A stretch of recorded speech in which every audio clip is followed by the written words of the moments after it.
फिर से शिवसेना के दोनों गुटों का शक्ति प्रदर्शन देखने को मिला। मौका दशहरा रैली का था, लेकिन तस्वीरें 2024 के चुनावी ट्रेलर की दिखी। शिवाजी पार्क में उद्धव ठाकरे ने हुंकार भरी तो आजाद मैदान में एकनाथ शिंदे की हिंदुत्व पर ललकार देखने को मिली। बाला साहेब की विरासत और विचारधारा पर दोनों गुटों का भविष्य टिका हुआ है और यही वजह है कि दशहरा रैलियों में दोनों ने पूरी ताकत झोंकी हुई है। लेकिन किसकी रैली में कितनी भीड़ जुट रही है, कितने शिव सैनिक किस पार्टी का समर्थन कर रहे हैं, ये बड़ा सवाल है, क्योंकि विचारधारा की लड़ाई में कौन किस पर भारी पड़ा वो इसी भीड़ से समझ में आता है। देखिए exclusive ground report. Chhatrapati Shivaji Maharaj की जय शिवाजी। ये 2024 से पहले का शक्ति प्रदर्शन है। ये महाराष्ट्र के सियासी संग्राम का ट्रेलर है। कौन सी शिवसेना में बाला साहेब के विचारों का बेस है और किसके साथ मराठा जनाधार है, इसका लिटमस टेस्ट दशहरा रैलियों से हो गया। बाळासाहेबांनी दसरा मेळाव्यातूनच गर्व से कहो हम हिंदू ह्याचा नारा दिला, घोषणा दिली आणि संपूर्ण देशामध्ये हिंदुत्वाची लाट पसरली, हिंदुत्वाचा जयघोष होऊ लागला। मौका दशहरा रैली का है, लेकिन तस्वीरों में शक्ति प्रदर्शन की झलक है। उद्धव ठाकरे और एकनाथ शिंदे जो कभी एक पार्टी, एक विचार और एक मैदान में खड़े रहते थे, वो अब दो गुट, दो मैदान और दो दशहरा रैलियों में दिख रहे हैं। दादर के शिवाजी पार्क में उद्धव गुट ने अपनी पूरी ताकत झोंक दी, तो सीएसटी के आजाद मैदान में शिंदे गुट ने भी दमदार प्रदर्शन किया। दोनों रैलियों में अगर कुछ कॉमन था तो वो था बाला साहेब का पोस्टर। दोनों ही गुटों की रैलियों के पोस्टरों में बाल ठाकरे छाए नजर आए। दरअसल दोनों ही गुट खुद को बाला साहेब का असली वारिस बताते हैं और उनके विचारों की राजनीति का दावा करते हैं। विरासत की इस लड़ाई की असल परीक्षा आने वाले चुनाव में होनी है। ज्याप्रमाणे हनुमानाने रावणाची सोन्याची लंका दहन केली होती, तशीच तुमची खोक्याची लंका दहन करणाऱ्या धगधगत्या मशाली आज सुद्धा माझ्या सोबत आहेत। 2024 के लोकसभा चुनाव को देखते हुए पूरे महाराष्ट्र की नजरें शिवाजी पार्क और आजाद मैदान पर टिकी थी।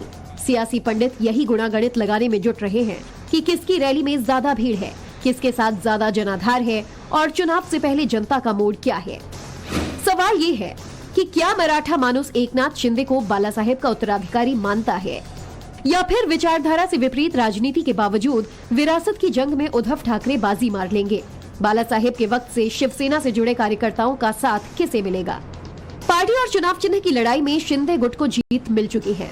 चुनाव आयोग ने शिंदे गुट को असली शिवसेना माना है, लेकिन जनता की अदालत में फैसला होना अभी बाकी है। यही वजह है कि दोनों ही गुटों ने चुनाव से पहले अपनी अपनी दशहरा रैलियों में पूरी ताकत झोंक दी।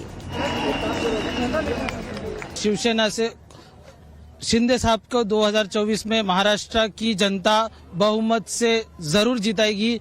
ये आप विश्वास आप जनता के लोगों से देख सकते हो। आप यहाँ की जो गर्दी है, जो ताकत है, लोगों से ही आप जान सकते हो। और जो उनको उत्साह है दशहरा मेळावा का 2024 में आप 23 से डबल हो गया है। और आप जानते ही है, जो हिंदुत्व की आपने बात की है, तो उद्धव ठाकरे जो अपना शिवसेना उद्धव गट के जो नेता है, उन्होंने हिंदुत्व से पीछे हो गए। वो आज उनके साथ है जो हिंदुत्व की बात ही नहीं करते, हिंदुत्व के विरोधी नेता लोग के साथ आज उन गले से गले मिला के रह रहे हैं। मुंबई समेत कई शहरों में निकाय चुनाव भी 2022 से लंबित है, यानी चुनावों से पहले दशहरा रैलियां दोनों ही गुटों के लिए बड़ा टेस्ट था। यही वजह है कि भीड़ जुटाने में ना तो शिंदे गुट ने कोई कोर कसर छोड़ी और ना ही उद्धव गुट ने। दोनों मैदानों की तस्वीरें देखिए, भीड़ कहीं भी कम नजर नहीं आई। शिवाजी पार्क वो मैदान है जहां से बाला साहेब ने 4 दशक तक कार्यकर्ताओं में जोश भरा। बाला साहेब के बाद उद्धव ठाकरे ने विरासत संभाली और शिव सैनिकों को एकजुट किया, लेकिन अब सेना दो गुटों में बढ़ चुकी है। ऐसे में शिंदे गुट के सामने आजाद मैदान में भीड़ जुटाने की बड़ी चुनौती थी, क्योंकि शिवाजी पार्क से शिव सैनिकों का जुड़ाव पुराना है।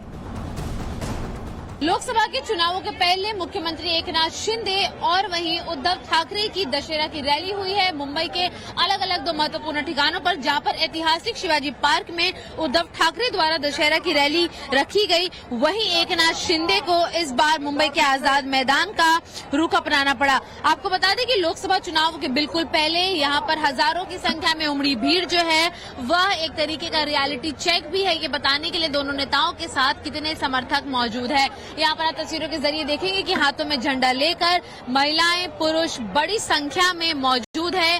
कईयों के हाथों में यहाँ तक कि आपको नजर आएगा कि वो झंडा लिए मशाल लिए यहाँ पर बड़ी संख्या में निकल रहे हैं। तस्वीरें आपके समक्ष हैं कि महाराष्ट्र भर के कोनों कोनों से आए हुए लोग हैं। आपको मैं तस्वीरों के जरिए दिखाऊं कि यह एक गेट है जहाँ की आप तस्वीर देख पा रहे हैं। बता दें कि एक तरीके का शक्ति प्रदर्शन है। हालांकि उद्धव ठाकरे की रैली में बड़े पैमाने पर एक बड़ी भीड़ देखने को मिली। 80,000 से ज्यादा लोग, करीबन 1 लाख के करीब जो लोग थे वह इस रैली का हिस्सा बने। 2024 के चुनाव से पहले एकनाथ शिंदे और उद्धव गुट के बीच टकराव बाला साहेब की विचारधारा को लेकर है। सनातन हिंदुत्व और मराठा राजनीति से समझौता कर उद्धव ठाकरे ने तो कांग्रेस और एनसीपी के साथ गठबंधन किया, वहीं एकनाथ शिंदे ने बगावत कर ली। 40 विधायकों को तोड़कर उन्होंने बीजेपी के साथ मिलकर महाराष्ट्र में सरकार बनाई। शिंदे गुट जहां उद्धव ठाकरे पर बाला साहेब की विचारधारा से समझौता करने का आरोप लगाता है, वहीं उद्धव ठाकरे शिंदे गुट को गद्दार बताकर सजा देने की हुंकार भरते हैं।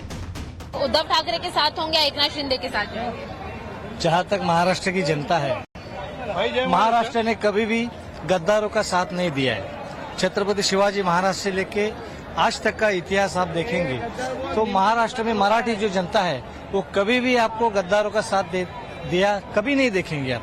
पूरी महाराष्ट्र की जनता, महाराष्ट्र के शिवसैनिक आज भी बाला साहब ठाकरे परिवार, मातोश्री और उद्धव साहब ठाकरे इनके साथ जुड़े हुए हैं। रैलियों से पहले दोनों ही गुटों ने अपने अपने पक्ष में खूब माहौल बनाया। दोनों ने ही बाला साहेब के विचारों से शिव सैनिकों को अपने अपने पक्ष में करने की कोशिश भी की। दल बदलुओं को क्या सजा दी जानी चाहिए, इस पर उद्धव गुट ने बाला साहेब के बयान का टीजर बनाकर वायरल किया, जिसमें उन्होंने पार्टी छोड़कर जाने वाले विधायकों को सड़क पर पीटने की बात कही थी। दूसरी तरफ शिंदे गुट के टीजर में बाला साहेब के ऐसे भाषण शामिल किए गए जिनमें उन्होंने हिंदुत्व की बड़ी दृढ़ता से पैरवी की। उद्धव गुट शिंदे गुट को गद्दार और उनकी सरकार को खोखो की सरकार बता रही है, जबकि शिंदे गुट का कहना है कि दशहरा रैली के जरिए वो ज्वलंत हिंदुत्व और बाला साहेब की परंपरा को दोहरा रही है। आजाद मैदान में मौजूद भारी भीड़ ये बताने के लिए काफी है कि महाराष्ट्र की जनता बाला साहेब की विचारधारा के साथ खड़ी है। ठाकरे जी का जो विचार आगे बढ़ाने का वो सोचा है, उसके लिए हम सपोर्ट करने के लिए हमारे वहाँ के एमएलए श्री कैबिनेट मंत्री नामदार शंभूराज देसाई साहब, इनके मतदार संघ से हम यहाँ आए हैं। लगातार जिस तरीके से दूसरा साल है और कहीं न कहीं शिवसेना अब आपके पास है, क्या माहौल है और आने वाले लोकसभा को देखकर क्या लगता है? आज हम लोग जो पाटन विधानसभा हमारे राज्य उत्पादन शुल्क मंत्री आदरणीय श्री शंभूराज देसाई साहब, उनके मतदार संघ से हम लोग आए हैं और हम सब लोग स्वयं स्फूर्ति से आए हैं। आज जो वंदनीय हिंदू हृदय सम्राट बाला साहेब ठाकरे जी के विचार आगे लेने के लिए हमारे जो महाराष्ट्र राज्य के मुख्यमंत्री एकनाथ जी शिंदे साहब जिस प्रकार वो काम कर रहे हैं, इस पर उनके काम से और जो गौर गरीब के लिए जो काम कर रहे हैं, आज जो मराठा आरक्षण है वो मराठा आरक्षण भी हम लोग को मालूम है कि सिर्फ और सिर्फ एक एकनाथ शिंदे साहब हम लोग को दे सकते हैं। दशहरा रैली की ये लड़ाई 2024 की चुनावी चढ़ाई है। दरअसल शिवसेना और एनसीपी के टूटने के बाद महाराष्ट्र का चुनावी गणित पूरी तरह से बदल चुका है।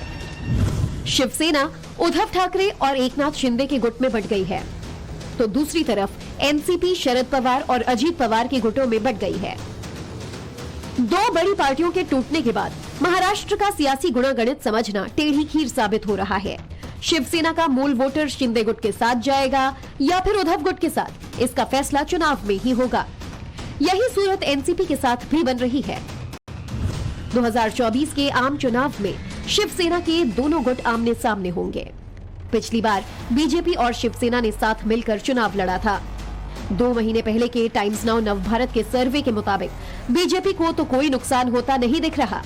शिवसेना और एनसीपी जरूर मुश्किल में दिख रहे हैं।